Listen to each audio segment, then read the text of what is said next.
Hello friends, Monday to Friday આપણે આપણી professional life જીવતા હોઈએ છીએ.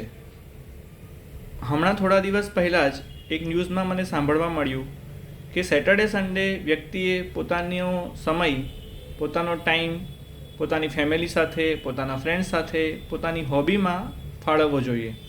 તો આજથી સેટરડે સન્ડેના જે વિષયમાં મને શોખ છે, મારી હોબી છે, જે વસ્તુ મને ગમે છે તે વિશેની માહિતી હું આપની સાથે શેર કરીશ. ઓગસ્ટ મહિનો એટલે ફ્રેન્ડશિપ ડેનો દિવસ. તો આજથી શરૂઆત કરીએ ફ્રેન્ડશિપ ડે વિશે. જ્યારે ઘોર અંધારું છવાઈ જાય અને રોશનીની એક નાનકડી કિરણ આપણને દેખાય, જ્યારે કોઈ વ્યક્તિ સાથે કોઈ પણ જાતની ઔપચારિકતા વિના આપણે વાતચીત કરી શકીએ અને કોઈ વ્યક્તિને સમજવાની આપણે શરૂઆત કરીએ, ત્યારે એ મિત્રતાનો અનુભવ આપણને થાય છે. એક કવિએ લખ્યું છે ને કે અંધકારે અજવાતો પ્રકાશ એટલે મૈત્રી, ઔપચારિકતા વિના થતી રજૂઆત એટલે મૈત્રી.